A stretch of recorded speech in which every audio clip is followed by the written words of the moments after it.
불의한 법령과 불의한 재판. 성경을 보면 타락한 권력이 저지르는 대표적인 악행이 바로 이 불의한 법령과 불의한 재판입니다. 이것은 교회가 사라진 북한과 중국 등에서 벌어지는 비극의 맨 얼굴이자 교회의 빛이 약해지는 서구 국가들에서 엿보이는 재앙의 맹아들이기도 하지요. 즉 나라가 기울고 세상이 캄캄해질 때는 예외 없이 악법이 만들어집니다. 재판이 엉망이 된다는 것입니다. 한국에서도 이미 만들어진 대북전단 금지법이나 또 만들려고 발버둥치고 있는 소위 차별금지법, 소위 가정해체법 등 지금 출현하는 수많은 악법과 불공정 재판도 그렇습니다. 현재 세대는 물론 다음 세대가 위태로운 변곡점 위에 서 있음을 깨닫게 하는 대표적인 사례들이죠. 최근 여당인 더불어민주당은 북한에 공항과 철도를 건설할 수 있도록 하는 법안까지 발의했습니다. 어이없는 일들이죠. 과거 정권에서 개성공단 금강산관광을 통해 흘러간 달러가 핵무기, 미사일 개발 자금이 됐다는 국내외 허다한 자료와 증언들이 있기 때문입니다. 최근에도요. 4월 13일 랜드 연구소는 이런 식으로 제조된 북한의 핵탄두가 현재 60여 기에 달하고 2027년이 되면 그 4배인 242기까지 늘어나서 더 이상 통제 불가 상태가 된다고 발표를 했습니다. 한국민 전체가 꼼짝없이 김일성 왕조의 인질이 될 처지가 된 것입니다. 그런데 이 판국에 국회의원들이 국민 세금으로 북한의 공항과 철도를 짓겠다고 나선 것입니다. 28일 국회에 따르면 박상혁 민주당 의원 등 민주당 소속 의원 12명은 지난 26일 인천국제공항공사법, 한국공항공사법, 한국철도공사법, 국가철도공단법에 대한 일부 개정 법률안 등 4건의 개정안을 발의했습니다. 언론에 보도된 이 개정안 제안 이유를 좀 더 들여다보면 이렇습니다. 우선 공항과 관련해서 북한의 비핵화 등 남북관계 개선으로 남북간 교류 활성화와 북한의 대외 개방이 가속화될 경우 인적, 물적 지원의 원활한 운송을 위해 남북 항공 노선 개설 및 북한의 낙후된 공항시설에 대한 개선, 그리고 운영 지원 항공 인력 양성 등이 필요하다는 것입니다.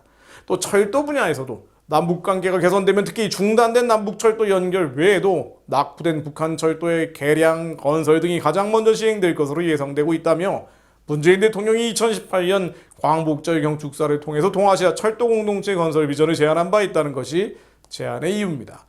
개정안의 대표 발의한 박 의원은 지난해 6월 대북전단 금지법도 대표 발의한 사람이라고 하지요. 남북 화해협력이라는 딱지를 붙이면 모든 것이 허용된다고 생각하는지도 모르겠습니다. 그러나 적어도 국민의 생명과 안전을 지켜야 한다는 안보 차원에서 말하자면요. 북한 정권은 여전히 군사적인 주적이고 여기에 항공, 철도를 지어주는 심지어 이역 양성까지 하겠다는 것은 대한민국에는 해롭고 소위 조선민주주의인민공화국에는 이로운 것입니다. 이런 근본적인 문제점 외에도 북한이 비핵화할 것이라느니 북한이 개혁 개방할 것이라느니 하는 조건은 좀 더 음미해 볼 필요가 있습니다. 즉 북한이 비핵화하고 개혁 개방할 것이니까 철도 공항을 지어주겠다고 하는 건데 이런 표현들 한국교회 목사님들도 북한에 대한 소위 인도적 지원을 할 때 많이 써먹는 말들이니 한 번쯤 생각해 볼 필요가 있습니다. 우선 법 개정 이후로 북한의 비핵화 등 남북관계 개선으로 남북간 교류 활성화와 북한의 대외 개방이 가속화되는 것을 내걸었는데요. 그런데 유감스럽게도 김정은은 절대로 비핵화하지 않겠다고 하고 있죠. 김정은은 1월 초에 노동당 제8차 대회에서도 대남 대미용 핵 개발을 공개적으로 지시하면서 핵을 무려 36차례나 언급했습니다. 비핵화는커녕 핵무기를 계속 업그레이드하겠다, 올인하겠다고 얘기를 했죠. 이런 북한에 공항과 철도를 지어주면 이것은 남한을 공갈 협박하는 도구가 될 수밖에 없습니다. 공항, 철도를 지어주는 전제로 내건 북한의 대외 개방 가속화라는 말도 마찬가지입니다. 북한에서 개혁 개방은 체제 붕괴를 의미합니다. 고립과 폐쇄, 기비성 신화를 기초로 세워진 체제가 바로 북한이기 때문입니다. 그래서 탈북자들이 삐라배짱 날리는 것조차 경기를 일으키지 않습니까? 그런데 그런 대북전단을 금지하는 법을 만든 사람들이 북한의 대외 개방 가속화를 위해 철도 공항을 지어주겠다니 말 그대로 모순된 이야기입니다. 대북전단 금지법 제정에 침묵해온 한국의 상당수 목회자들도 소위 인도적 지원을 많이 해야 남북 교류 협력이 늘어나고 북한도 개혁 개방할 것이라고 말을 하는데요. 미혹된 거죠. 북한에서는 개혁 개방이라는 말만 꺼내도 처형당하는 곳이기 때문입니다.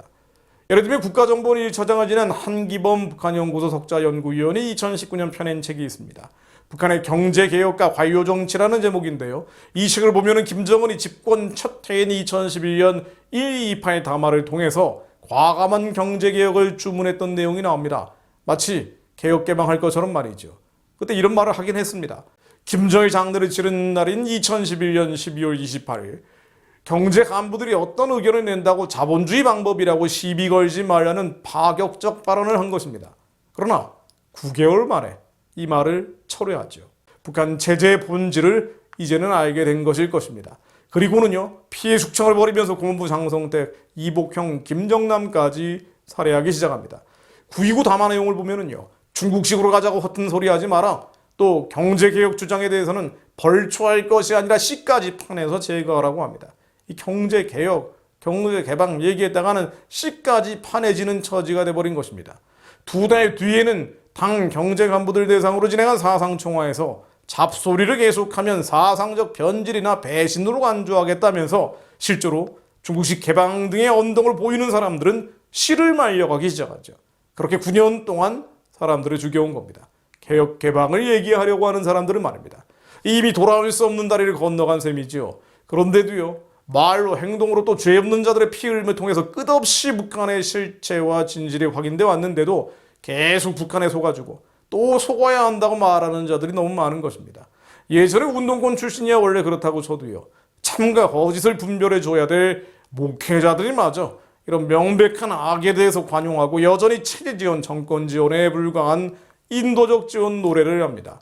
그리고는 더 많은 정말 많은 한국교회 목회자들이 북한의 우상숭배 체제의 평화적 붕괴를 위해 기도하는 것이 아니라, 그게 아니라 김정은이 비핵화를 하고 개혁개방할 수 있도록 기도하자거나 김정은이 회개할 수 있도록 기도하자고 얘기합니다. 그러나 실제로 더 깊이 얘기해보면은요, 일정 부분 사회주의 이데올로기에 미혹되어 있거나 또는 그런 인물들의 영향을 받는 것을 발견할 수 있습니다.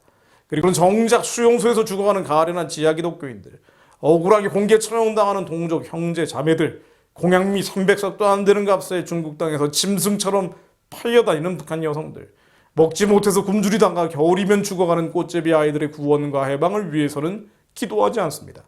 그러니 이런 말도 안 되는 법들이 만들어져도 힘들어합니다. 선거철이면 하나님이 기뻐하시는 선택 대신에 출신 지역 따라 느낌 따라 즉흥적인 선택을 하지요.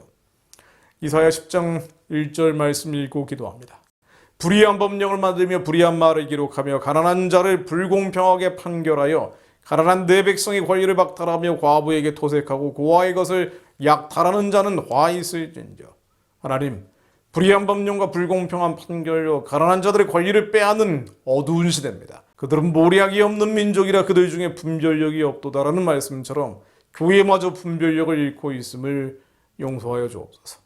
남아있는 자들로 하여금 선악을 분별하게 하시고 무엇이 선이고 무엇이 악인지 분별하는 지적인 연단을 받을 수 있게 하옵소서.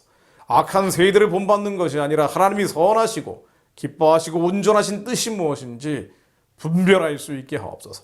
그렇게 지극히 선한 것을 분별하며 진실하여 허물 없이 그리스도의 날까지 이르게 하시고 북한 구원과 복음 통일의 민족적 부르심을 이루기 위해 예수 그리스도로 말미암아 의의 열매가 가득한 자들, 하나님의 영광과 찬송이 되는 저희가 되게 하옵소서. 예수 그리스도 이름으로 기도했습니다. 아멘.